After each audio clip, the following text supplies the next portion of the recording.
Good afternoon to all of you who are with us. Bonjour, bonsoir à vous qui êtes présents avec nous.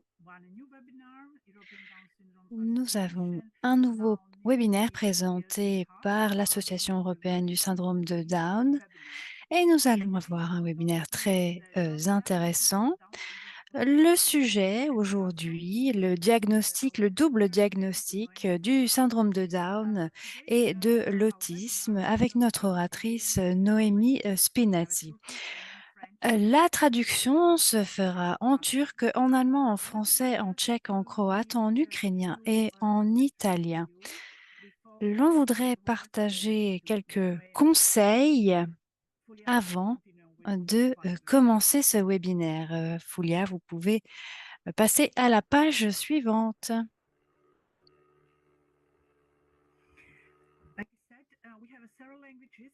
Comme je l'ai dit, il y a différentes langues.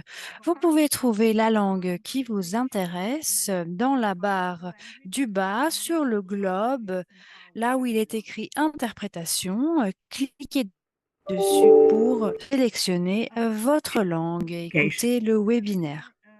Meeting is being recorded and is going live broadcast Alors, on the Facebook. quelques clarifications. Cette réunion est enregistrée et retransmise sur Facebook. Il y aura un enregistrement en anglais et dans d'autres langues. Vous pourrez retrouver cette vidéo sur nos réseaux sociaux, sur le compte de l'EDSA. Il ne s'agit pas d'un diagnostic de traitement, mais simplement du point de vue de l'auteur et l'EDSA n'est pas responsable de l'utilisation ou des informations partagées. Vous pouvez regarder les webinaires précédents en vous abonnant à notre chaîne YouTube.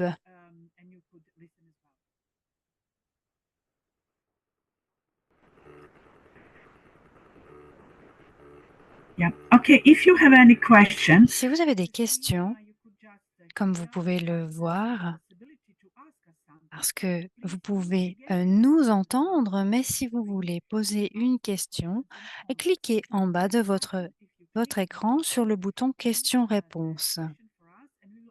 Vous pouvez nous poser une question et nous allons répondre après la présentation. Merci beaucoup. Vous pouvez nous suivre sur les réseaux sociaux, sur Facebook, Instagram, Twitter et également sur notre chaîne YouTube. J'aimerais à présent donner la parole à notre oratrice Noémie. Merci beaucoup et je vous souhaite un webinaire fructueux et intéressant. Merci beaucoup. Je m'appelle Noémie Spinazzi. Est-ce que vous voyez bien euh, mon écran avec seulement une diapositive à la fois? Alors, je vais commencer. Je m'appelle Noémie Spinazzi, euh, médecin dans la clinique spécialisée Down syndrome. Je n'ai pas d'intérêt financier par rapport à cette présentation et je vais vous parler des diagnostics du syndrome de Down et de l'autisme. Bien sûr, vous savez ce qu'est le syndrome de Down. Il s'agit d'une condition génétique. Il s'agit d'une copie supplémentaire du chromosome 21 qui est typiquement diagnostiqué à la naissance avec des caractéristiques du visage et du corps et via un test sanguin. C'est facile puisqu'un test sanguin vous dira si oui ou non il y a le syndrome de Down présent. Alors, par rapport à l'autisme, c'est tout à fait différent. Nous ne savons pas ce qui cause, pour l'instant, l'autisme. Nous savons qu'il y a une combinaison de génétique et des facteurs environnementaux, mais il y a encore beaucoup de recherches à mener sur le domaine pour comprendre les raisons de l'autisme. Il y a 3 caractéristiques, principales qui servent à le repérer, les difficultés de communication, l'utilisation, de, n'importe quel type de langage pour avoir une interaction avec un autre individu. Il ne s'agit pas seulement de communication, il y a aussi un problème de compréhension, des difficultés de compréhension et de maintenir les interactions sociales. Une autre caractéristique, les, schémas restrictifs et répétitifs, en termes d'intérêt et de comportement et un autre point, les difficultés d'intégration, sensorielle et j'en parlerai un peu plus, tard dans ma présentation. Le syndrome de Down peut être diagnostiqué même avant la naissance ou juste à la naissance. L'autisme, quant à lui, est diagnostiqué autour des 2-3 ans. Il n'y a pas d'échographie possible ou de test sanguin pour le détecter. Il faut un expert qui réalise une évaluation pour le comprendre. Alors, est-ce que le syndrome de Down et l'autisme peuvent coexister? Eh bien, tout à fait, oui. On sait que c'est assez commun pour les personnes vivant avec le syndrome de Down de présenter des troubles autistiques. Et il est très important, de, comprendre s'il y a de l'autisme pour pouvoir avoir des traitements adéquats. Par rapport à ce que j'ai pu observer, on voit que 16 des personnes vivant avec le syndrome de Down présentent également, des troubles autistiques.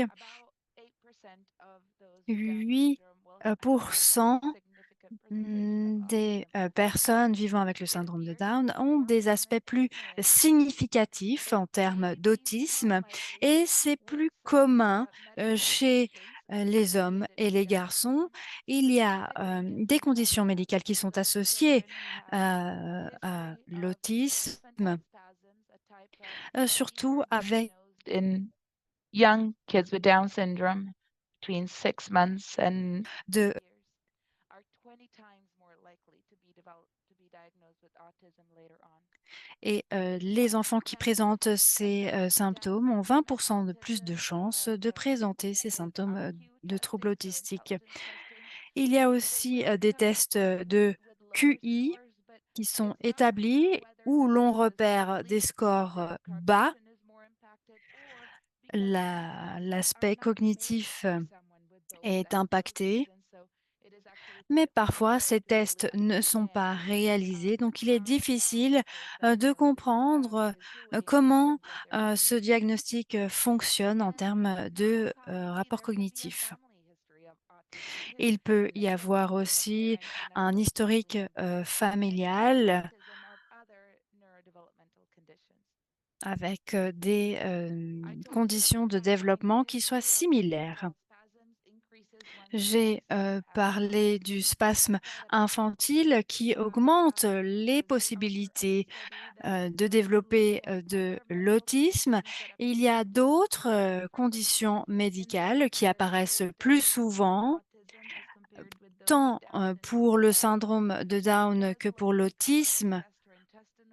Beaucoup de problématiques gastro-intestinales, la constipation, les reflux, des difficultés de comportement, vis-à-vis de l'alimentation qui sont des points déjà, très communs, hein, connus, chez les personnes, porteuses du syndrome de Down. Mais l'on repère aussi des diagnostics, de scoliose, chez les prématurés avec des problèmes, dorsaux.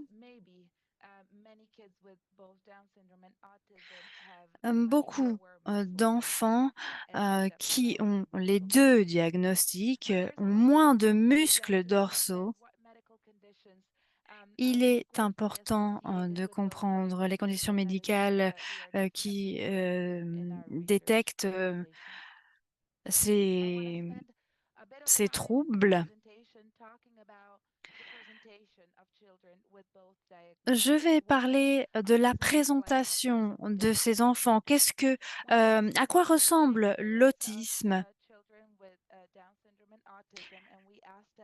Nous avons réalisé des recherches auprès de parents qui ont des enfants porteurs du syndrome de Down et de l'autisme.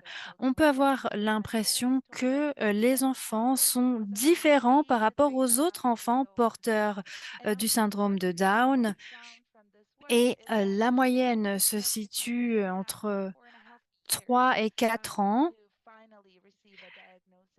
Il faut 3 et 4 ans pour avoir un diagnostic. J'espère que pour vous, votre expérience est différente si vous avez reçu ce diagnostic, mais c'est ce que l'on constate dans les pratiques médicales. Les parents se réfèrent aux médecins, aux professeurs, et bon nombre d'entre eux ne connaissent pas tant sur le sujet de l'autisme. On peut aller voir un spécialiste du syndrome de Down comme moi ou un spécialiste pour avoir ce diagnostic. Alors, c'est là où j'explique les choses que l'on peut voir chez une personne qui a le double diagnostic. Tout d'abord, les comportements stéréotypiques, des comportements qui sont répétitifs, qui sont similaires à chaque fois et qui ne présentent pas un objectif clair. Taper dans ses mains, répéter des mouvements avec ses mains, toucher des cordes, des cordons, se toucher les yeux, la main, ou se balancer comme je le fais, ou tourner sur soi-même. Et ce qui est important de savoir, c'est que ces schémas répétitifs peuvent se présenter chez des personnes qui n'ont simplement que le syndrome de Down. Mais les personnes qui ont également des troubles autistiques font ces choses plus souvent. Et c'est plus difficile de distraire ces enfants-là.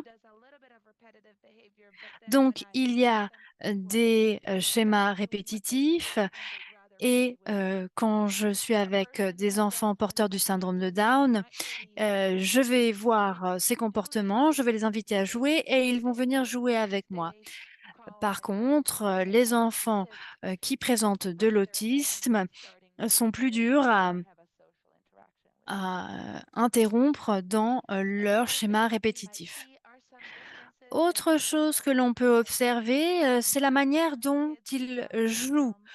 Les jeunes enfants porteurs du syndrome de Down, jusqu'à 2 ans, aiment vraiment leurs jouets qui font de la lumière, qui aiment bien, qu'ils peuvent toucher, qui font de la musique et qui mettent les jouets à leur bouche. Mais les enfants qui sont porteurs du syndrome de Down peuvent faire des jeux d'imitation, donner le biberon à la poupée, faire semblant de manger. Mais un enfant qui a des troubles autistiques sera plus concentré sur le fait d'aligner ses jouets ou de les trier en fonction de leur forme, de leur couleur. Ils peuvent continuer à mettre leurs jouets dans leur bouche pendant très longtemps, jusqu'à leurs 7 ans par exemple. Ils peuvent être plus concentrés sur une partie du jouet plutôt que sur tout le jouet. Par exemple, j'ai des poupées dans mon bureau et un enfant qui présente le double diagnostic est vraiment concentré sur les yeux ou le nez de la poupée, en touchant vraiment ce nez par rapport au fait de jouer avec ces poupées.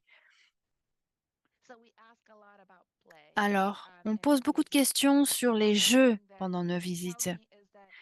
Et souvent, les parents me disent que les enfants qui présentent le double diagnostic préfèrent jouer tout seuls plutôt que de jouer avec d'autres enfants. Il y a beaucoup de défis dans les compétences sociales pour les enfants porteurs du syndrome de Down, mais pour les enfants présentant un trouble autistique également. D'autres enfants veulent venir et jouer avec d'autres enfants, mais les enfants qui présentent le double diagnostic préfèrent jouer tout seuls. Les enfants porteurs du syndrome de Down sont très sociaux, ils veulent vraiment jouer. Mais les enfants qui ont le trouble autistique ont besoin de plus d'efforts pour pouvoir jouer. Ils préfèrent souvent jouer tout seuls. Ils préfèrent continuer à faire leurs choses tout seuls plutôt que de s'engager, par exemple, avec moi. Bon nombre de petits-enfants et d'enfants plus grands qui sont porteurs du syndrome de Down uniquement vont me montrer un jouet parce que le jouet est super et qu'ils veulent le partager avec moi. Ils essayent d'attirer l'attention sur le jouet ou sur eux-mêmes. Mais pour le double diagnostic, il est plus difficile d'imiter, d'avoir des interactions. Par exemple, une petite fille que j'ai rencontrée hier et qui a le double diagnostic est très souriante, très contente d'être là. Elle a vraiment aimé la poupée que je lui ai apportée et ensuite elle l'a mise de côté. J'ai vraiment essayé d'interagir avec elle et plus j'étais pressante et plus elle se retirait et elle voulait rester de son côté toute seule. Donc l'on voit ces difficultés de jouer ensemble. Certains enfants sont beaucoup plus en retrait et désintéressés. Milder symptoms and others will have more significant symptoms. The challenge I see very much is a difficulty Les with défis que je rencontre, il s'agit vraiment des difficultés en termes de communication.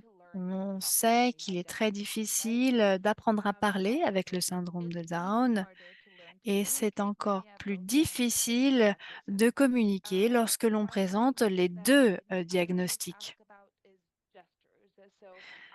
Je pose toujours des questions sur les gestes chez les jeunes enfants porteurs du syndrome de Down. J'engage vraiment la discussion avec la langue des signes, hein, la langue des signes américaine.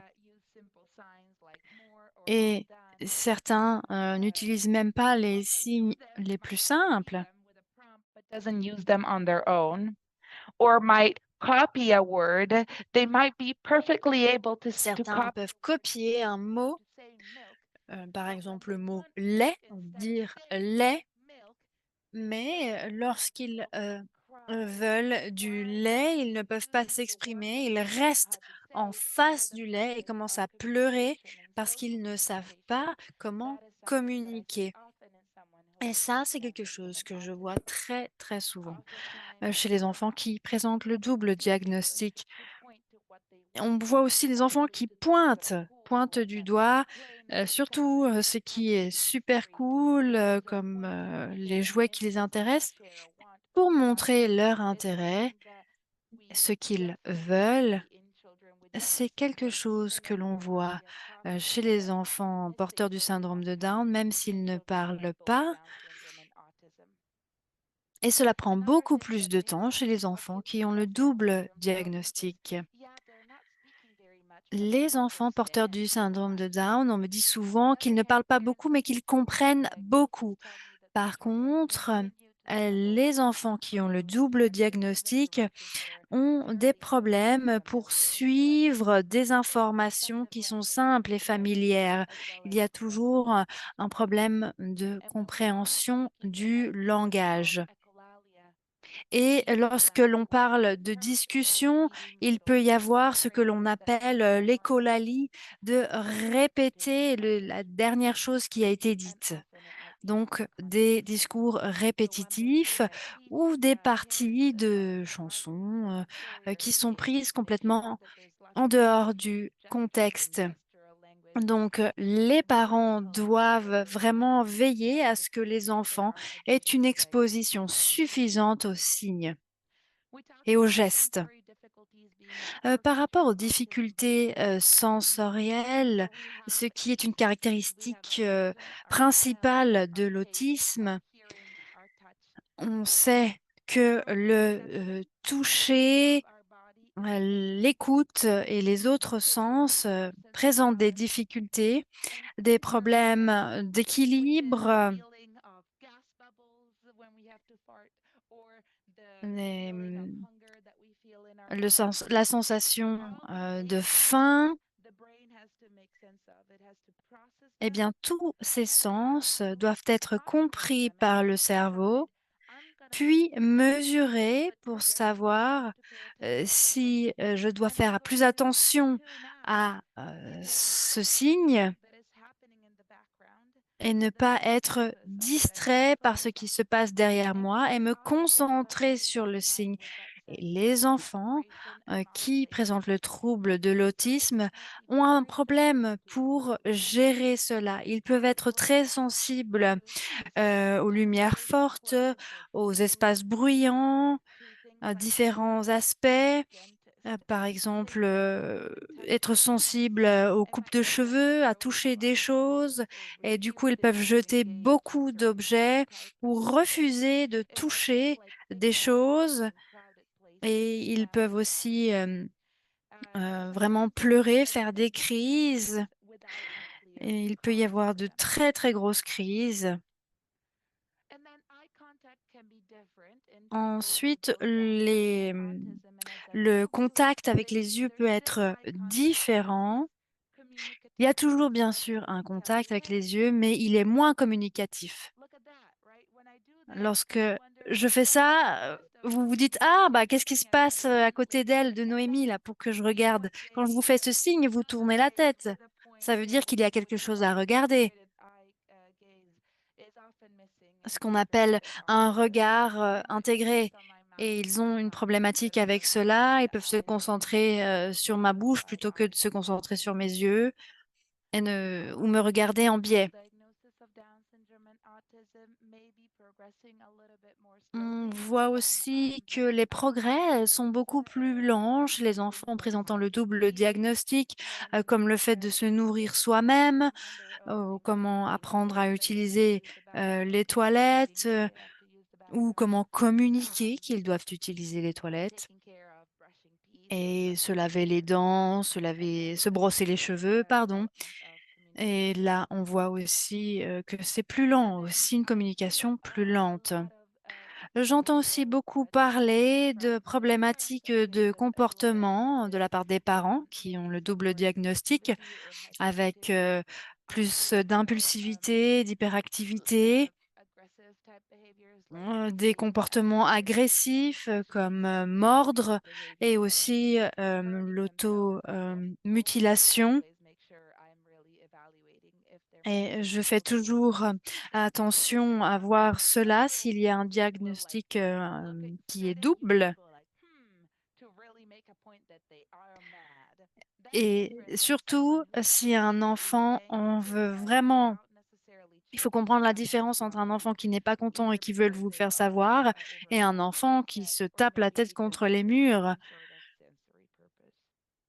à cause d'une problématique sensorielle, et ils peuvent être plus difficiles à calmer. Et certains enfants vont montrer un type de régression par rapport à des capacités antérieurement acquises. S'il y a une régression, il faut une évaluation médicale complète, à savoir s'il y a des crises, des problèmes d'hypothyroïdie ou des maladies systémiques. Alors, des points à retenir par rapport à l'autisme chez les enfants porteurs du syndrome de Down, eh bien, les parents peuvent se dire que leurs enfants sont un peu différents par rapport aux autres enfants porteurs du syndrome de Down. Les signes apparaissent un peu plus tard, autour de 3 à 5 ans, par rapport aux 1 ou 2 ans. Les familles peuvent avoir plus de difficultés à se faire entendre, à faire entendre leurs inquiétudes. Et les symptômes que nous recherchons sont les symptômes Seen in children who ultimately just have Down syndrome. But when we are hearing about many symptoms in many different categories, then we really should be thinking hard about a co-occurring diagnosis of autism. And so how do we evaluate? Alors, comment évaluons-nous cela? Pour l'instant, il n'y a pas vraiment beaucoup de preuves scientifiques, mais nous nous améliorons. Il y a beaucoup de recherches qui sont faites sur le sujet avec les meilleures pratiques. On commence toujours avec les bases. Est-ce que l'enfant entend et à quel point? Est-ce qu'il peut voir et à quel point? Est-ce qu'il y a d'autres problématiques médicales qui pourraient expliquer ces difficultés sensorielles? Les problèmes d'oreilles sont très fréquents et si l'on parle avec la main devant la bouche, c'est Even if they have a really strong prescription need, but then it might look different if they're in terms of their eye contact or their ability to look at the same. on peut remarquer aussi une différence sur le regard et la façon dont ils regardent les choses. Et ce, même s'ils portent des lunettes. Il y a des outils de dépistage que l'on peut trouver en ligne. C'est le MChat RF qui a été qui est une liste pour l'autisme chez les jeunes enfants qui a été complètement revue. Et l'on peut trouver ces dépistages pour les jeunes enfants de 16 à 30 mois. Et il y a des questions, à savoir si votre enfant parle comme l'autre les enfants. Et bien sûr, on sait qu'un enfant porteur du syndrome de Down ne parlera peut-être pas, mais il y a d'autres questions qui parlent de la sensibilité au bruit, au fait de pointer les choses et les autres éléments que j'ai énumérés. Donc, ça peut être un outil rapide de dépistage que vous pouvez utiliser et présenter à votre médecin. Donc, c'est le MChat qui sert à dépister. Aux États-Unis, nous utilisons un outil d'évaluation qui s'appelle ADOS, un diagnostic d'observation. Cela implique l'utilisation de bon nombre de jouets. On regarde l'enfant jouer, on analyse et l'on essaye différentes choses pour voir comment l'enfant répond. Parfois, on peut dire: «Hé, Noémie, regarde!»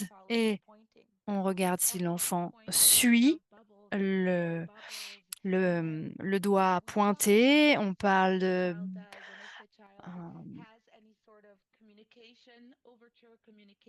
de bulles et on regarde si l'enfant est intéressé par ces petites bulles. On joue et ensuite on bloque l'accès aux jouets et on regarde si l'enfant nous regarde d'un air interloqué. Enlève ta main, par exemple. Qu'est-ce que tu fais? Et on regarde s'il essaye de retirer notre main ou s'il se lève et qu'il s'en va.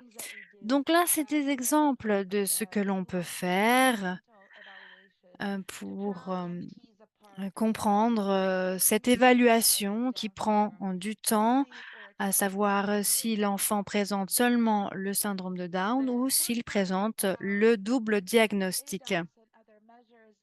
Par rapport à ADOS et d'autres formes de mesures, Sachez que nous n'avons pas assez de recherches scientifiques qui sont faites. Mon équipe, une équipe à Harvard et au Colorado, teste cet outil ADOS pour les enfants présentant des troubles autistiques et nous espérons que ce sera très utile, que l'on aura beaucoup plus de données parce que c'est de données que nous manquons.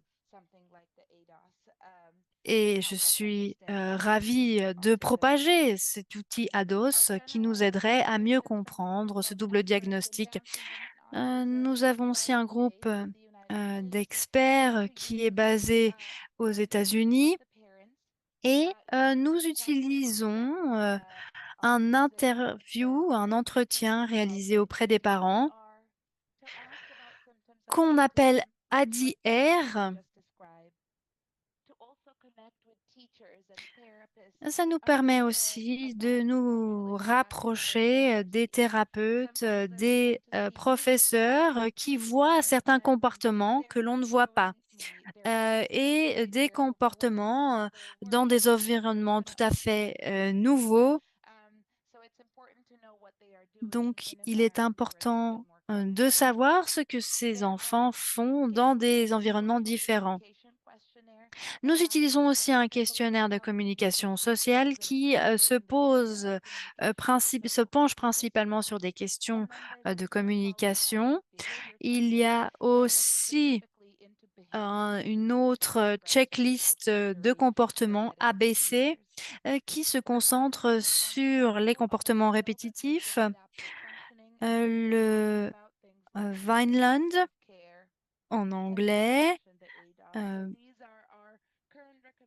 qui ressemble à la DOS et qui émet des recommandations pour savoir comment évaluer le double diagnostic.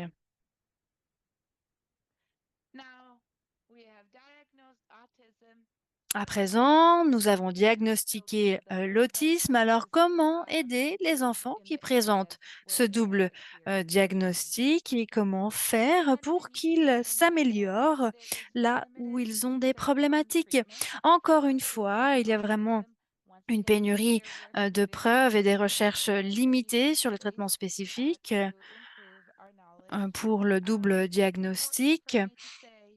Et il est important pour moi de répéter que ce que j'entends de la part des psychologues, de docteurs comme moi, de parents, eh bien, c'est que il est important de savoir qu'il y a ce double diagnostic parce que souvent, c'est l'autisme qui est le problème principal.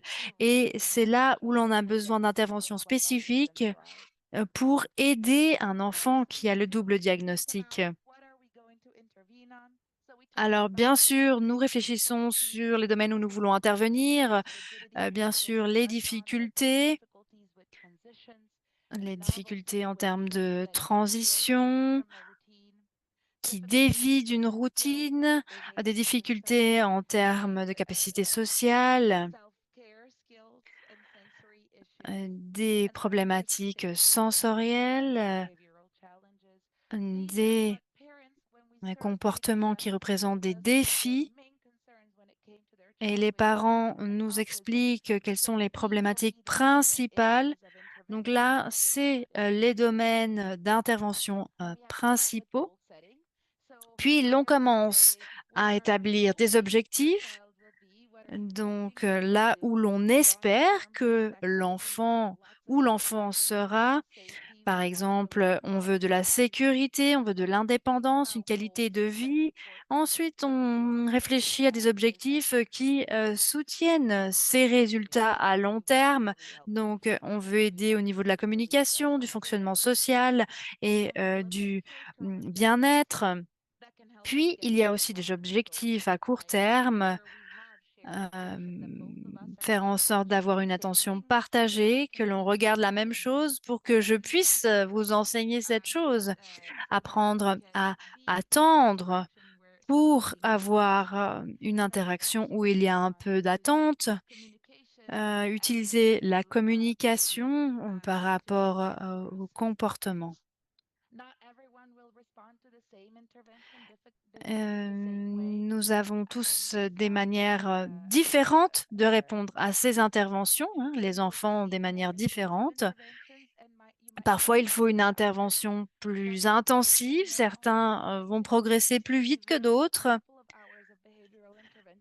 Certains enfants recevront quelques heures d'intervention comportementale et certains continueront à changer ou à demander plus d'implication et ont besoin d'une intervention insistante. Parfois, un enfant est malade et on doit se concentrer sur la guérison. Donc, lorsqu'un enfant a des problèmes médicaux, la guérison est un peu plus lente parce qu'il faut passer du temps à l'hôpital et s'occuper des enfants. Nous avons des familles sans domicile fixe et c'est très difficile de continuer avec la thérapie lorsque le problème c'est de savoir où dormir la nuit. Et donc, nous devons définir ces caractéristiques.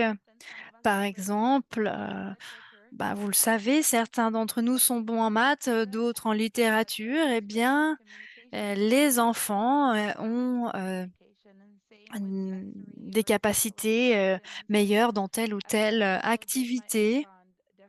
Donc, les enfants différents peuvent répondre de manière différente. With Down syndrome and autism. One is called applied behavioral Comment aider ces enfants? Alors, il y a ce que l'on appelle l'analyse appliquée du comportement qui peut aider les enfants à apprendre ces compétences.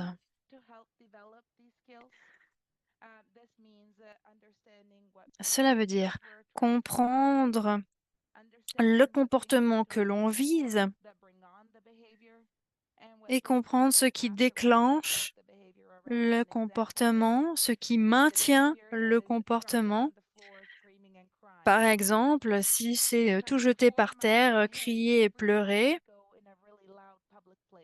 il faut comprendre que cela se déclenche dès que l'on va dans un endroit bruyant. Il faut donc réfléchir aux manières de modifier cet environnement. On peut éviter, par exemple, le supermarché au moment où il y a le plus de monde. Et parfois, lorsqu'un enfant crie, on se dépêche, on ramasse l'enfant et on s'en va.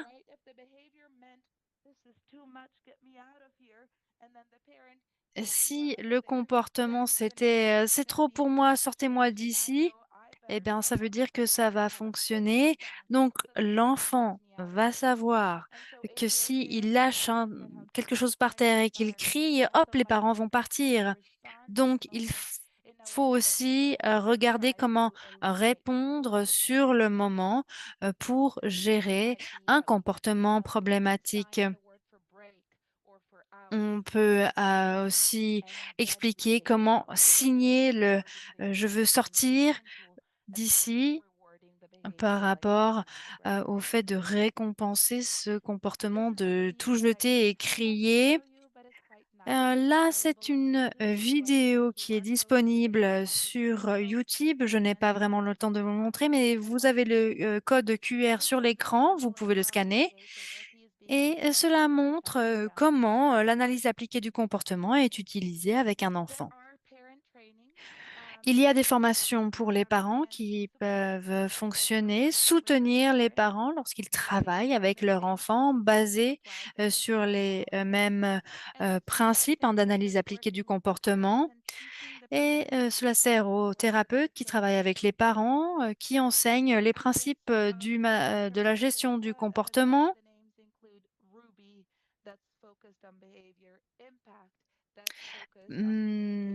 Parfois,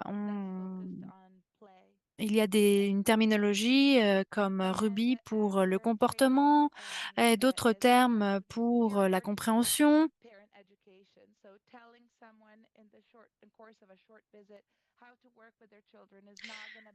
Et bien sûr, dire à quelqu'un lors d'une thérapie que faire avec son enfant, ça ne fonctionne pas aussi bien qu'un bon accompagnement. Question, for example, in the Q&A about where some of these resources might be. Par rapport aux ressources, sur ces coachings avec parents, on peut les trouver sur les vidéos, ça fonctionne à distance et cela est une mine d'informations parce que l'on peut partager donc les informations, même si l'on n'a pas assez de thérapeutes. On veut faire en sorte de soutenir la communication Or paper-based avec la langue des signes ou avec des images où les enfants vous tend l'image ou la montrent du doigt ou des iPads, des appareils de communication où l'on appuie sur un bouton et l'iPad dit le mot sélectionné par l'enfant. Moi, j'aime beaucoup la langue des signes. Je l'utilise très tôt et je pense que chaque enfant porteur du syndrome de Down devrait avoir accès à la langue des signes. Il y a d'autres méthodologies à mettre en place par un thérapeute pour les familles et vous pouvez en parler. Par rapport à l'école, il est très important que l'école soit structurée pour que l'enfant qui présente le double diagnostic est une structure physique qui empêche les distractions avec un agenda très clair, completing a task and with lots of breaks that are scheduled between avec beaucoup de pauses entre chaque activité, chaque tâche et beaucoup, bien sûr, de systématique et de routine. Et bien sûr, beaucoup de visuels, c'est vraiment la clé pour les enfants avec le double diagnostic parce qu'on ne va pas juste parler, ça n'est pas suffisant puisque vraiment comprendre cette information de manière auditive, c'est beaucoup trop pour un enfant qui présente le double diagnostic. Ces enfants peuvent avoir besoin de médicaments pour faire face à des comportements comme l'anxiété. Et on peut utiliser différents types de médicaments, mais tout d'abord, il faut des objectifs clairs, à savoir si c'est pour réduire le nombre d'automutilations, on ne va pas avoir le même résultat si on attend un médicament pour augmenter la concentration. Donc, je vais juger l'efficacité du médicament en traquant très clairement l'objectif désiré. Et le grand message ici, c'est que l'on commence à petite dose et que l'on augmente la dose très lentement. Il n'y a pas de médicament qui va guérir de l'autisme ou qui va le retirer, mais on peut cibler des symptômes comme l'agressivité, l'hyperactivité, l'irritabilité, l'automutilation, l'anxiété. Et ce tableau vous montre quelques exemples de médicaments utilisés pour les enfants porteurs du double diagnostic. Alors, quoi retenir? L'analyse appliquée du comportement est importante, la formation pour les parents également, l'école qui doit être structurée. On veut vraiment apporter un soutien en termes de communication. Bon nombre de mes patients avec le double diagnostic n'ont pas de thérapeute pour aider leurs besoins sensoriels. Si vous avez besoin d'un expert comme moi, ça peut vraiment vous aider en termes de diagnostic et considérer les médicaments lorsque les comportements, les symptômes sont vraiment difficiles. Par rapport aux familles, ce que j'entends souvent, c'est on n'en avait pas assez avec le diagnostic du syndrome de Down. Eh bien, souvent, je le vois lorsque je délivre un diagnostic, les parents se disent: «Oh mon Dieu, encore quelque chose». Mais peu après, ils s'en sentent soulagés parce qu'ils comprenaient bien que l'enfant était différent et ce n'est pas à cause d'eux. And once we start working with autism specific therapies, all of a sudden we see improvement. And that's the Et take. lorsque l'on utilise ces thérapies spécifiques pour l'autisme, on voit vraiment des améliorations. On voit que ces enfants peuvent apprendre beaucoup de choses, apprendre beaucoup de compétences, tendre vers l'indépendance, des compétences de communication, communication qui seront différentes selon les enfants, avec peut-être pas beaucoup de langage parlé, mais un langage signé. Donc, c'est vraiment de la communication en fin de compte. Alors, on peut aider ces enfants qui présentent le double diagnostic. Il y a des recommandations pour le personnel et pour la famille, pour plaidoyer en faveur de votre enfant, pour vous familiariser avec ces analyses, vous familiariser avec les ressources disponibles qui peuvent vous aider, vous et votre enfant. Il y a un groupe de soutien en ligne qui est libre et disponible, le Down Syndrome Autism Connection, sur un site et sur Facebook.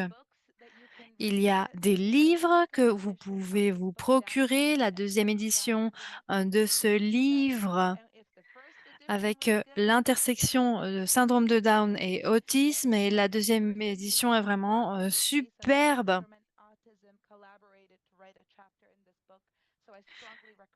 Et je vous recommande vivement cet ouvrage.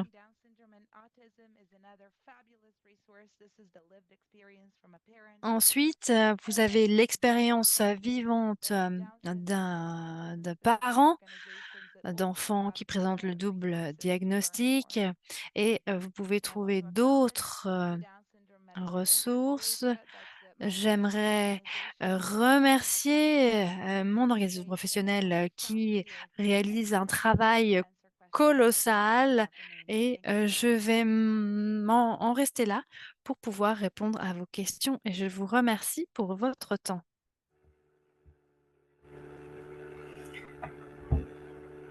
Noemi, Yes. it was very fantastic. Noémie, c'était fantastique. Merci. I see that we had some common question, but that was Je vois que nous avons answers. des We have one from Italy. questions. Gidali. Une question d'Italie de Marco Giudali.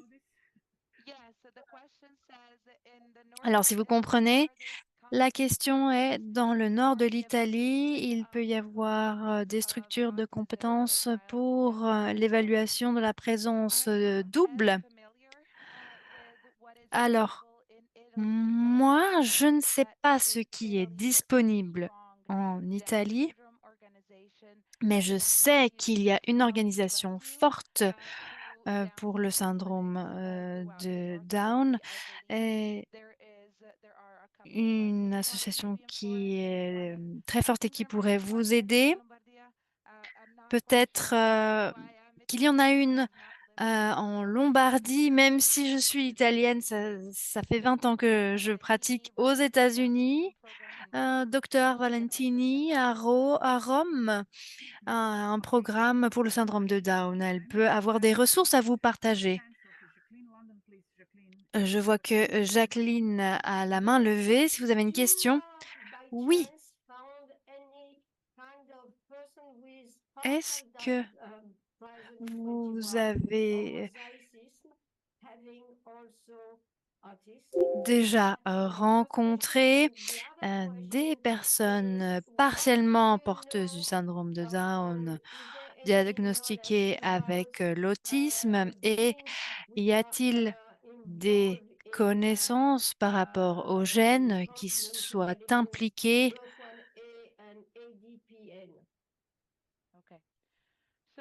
dans ces problématiques? Alors,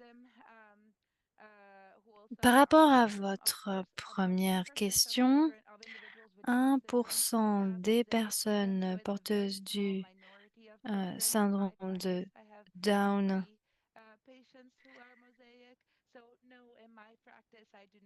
présentent cette caractéristique et je ne connais pas vraiment cette caractéristique.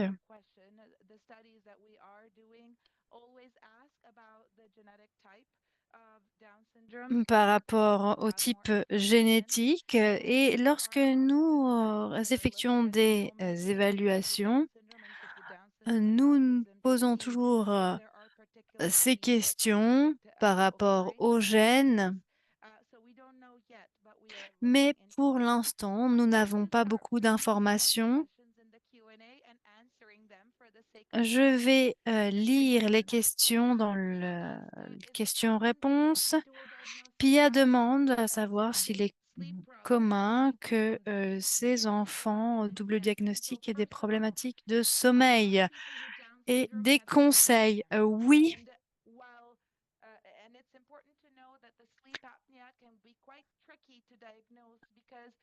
Bon nombre de ces enfants ont de l'apnée, présentent de l'apnée du sommeil,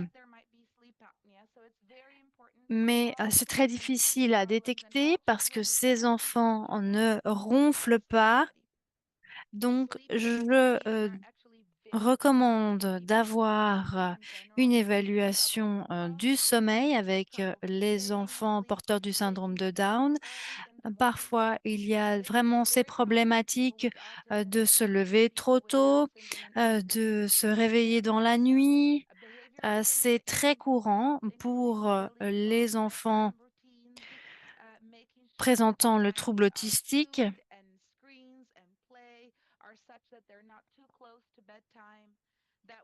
Absolutely no screens near bedtime, please. Et en termes de conseils, vraiment éviter tous les écrans avant d'aller se coucher, vraiment pas d'écran.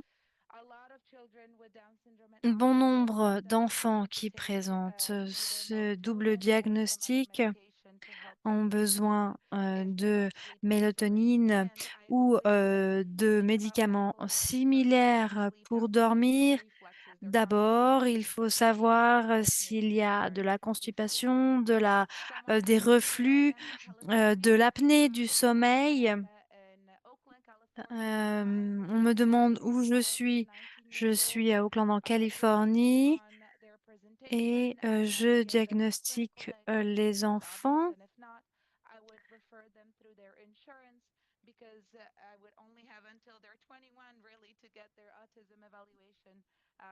Et nous avons une assurance pour couvrir cette évaluation jusqu'à 21 ans. Donc vraiment, je recommande cette évaluation, ce diagnostic d'évaluation. Merci pour les commentaires sur ma présentation. from Marco Guidali, letting him know that at Bambin Gesù in Rome, they have developed Quelqu'un a répondu à Marco Giudali ou Bambin Gesù à Rome, où il y a ce programme du docteur et plutôt neuropsychiatre, docteur Valentini, qui travaille donc sur ces ressources en Italie. Par rapport à la nutrition, TNI, une abréviation pour des suppléments alimentaires qui sont recommandés par les entreprises de compléments alimentaires qui font vraiment des grandes pubs sur le site en disant que ça résout tous les problèmes, mais il n'y a pas de preuves scientifiques qui soutiennent tout d'abord. Moi, je ferai en sorte que mes enfants aient beaucoup de vitamine D, le fer aussi, puisque ça impacte le sommeil. Et bien sûr, un régime sain avec des fruits, des légumes, des vitamines, des micronutriments qui sont and overall a varied diet. And I told you that feeding difficulties are very common in pour children. on voit que les enfants qui ont le double diagnostic ont des problématiques d'alimentation. Donc, il faut vraiment des vitamines si leur régime est très restrictif. Et il faut bien sûr garder un œil sur la nutrition, c'est certain.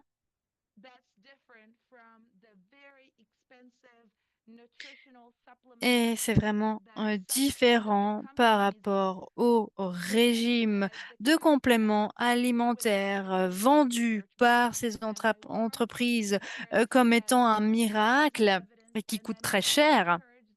Et donc, j'encourage toujours les parents à me dire s'ils suivent ces régimes.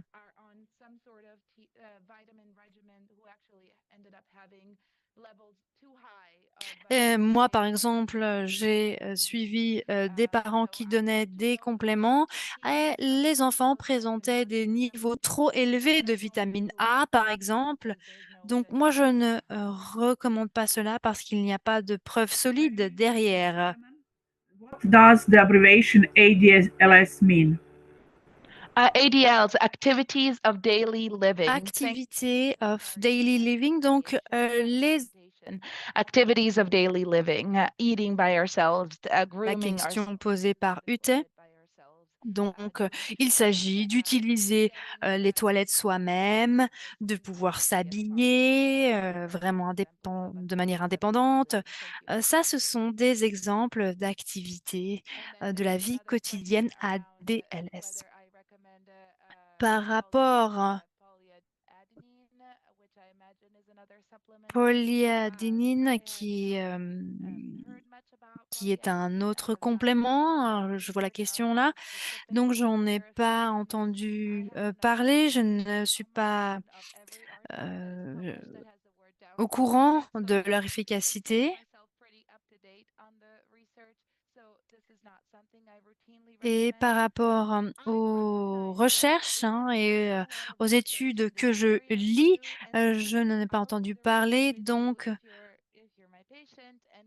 si par exemple vous êtes mon patient, bah, je ferai la lecture avec vous, à savoir par rapport à ces compléments et savoir si c'est correct par rapport au régime alimentaire de votre enfant. Comment gérer les enfants qui ont une peur panique des docteurs?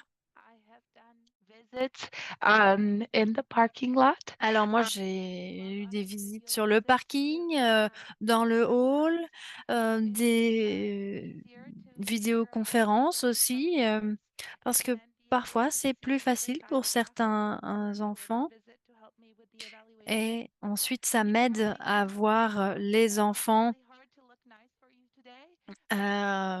et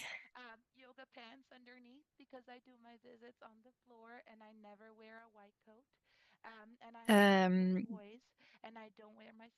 Ça me permet de voir les enfants. Moi, par exemple, vous me voyez comme je suis.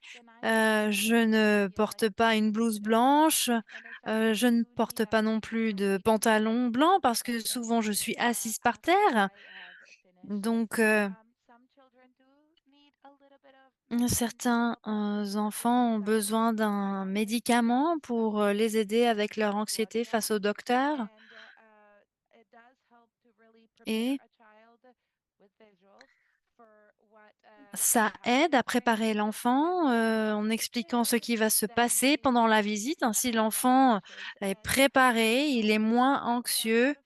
Et je sais que je n'ai plus beaucoup de temps, mais j'aimerais rapidement partager mon écran pour vous montrer le site que nous avons, la clinique de Charlie, Charlie's Clinic, un chapitre sur l'autisme et vous trouverez beaucoup d'informations sur ce diagnostic double et avec des vidéos un peu comme celle d'aujourd'hui et des liens sur les informations,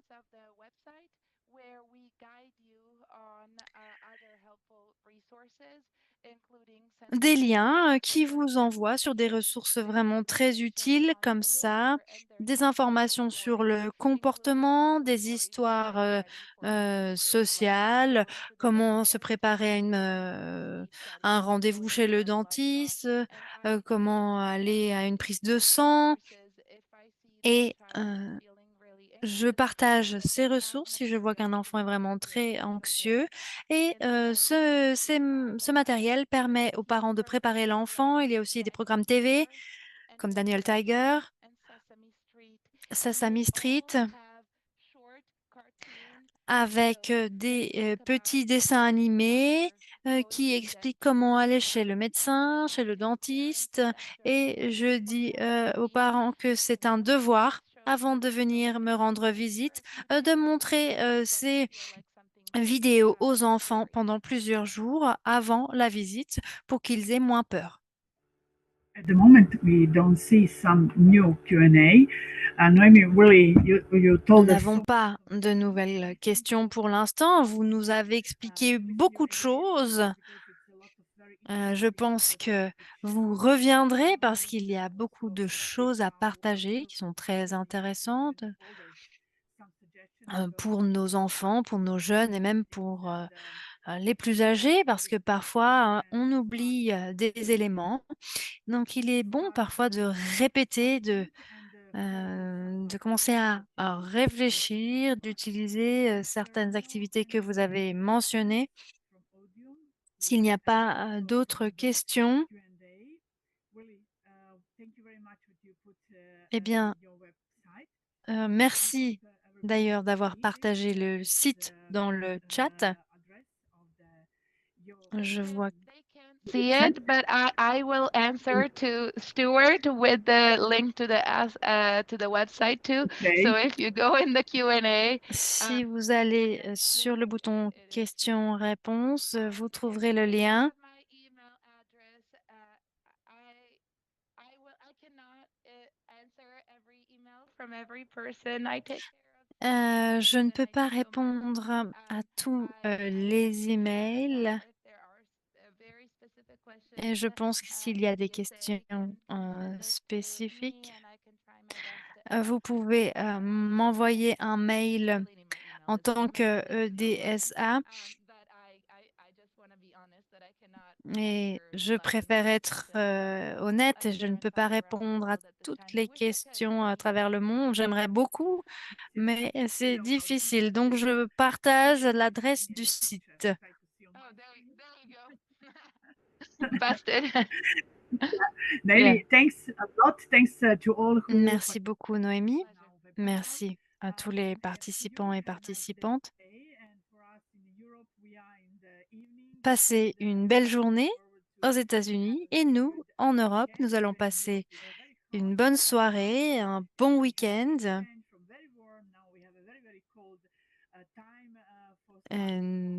Nous avons vraiment eu un changement de météo, il fait très froid et vraiment merci encore pour cette superbe présentation. Merci pour votre présence à toutes et à tous. Merci beaucoup. Nous aurons un prochain webinaire en novembre et l'on vous enverra très prochainement des informations. Merci beaucoup. Bye. Bye-bye. Bye. Julia, now you could close. Thank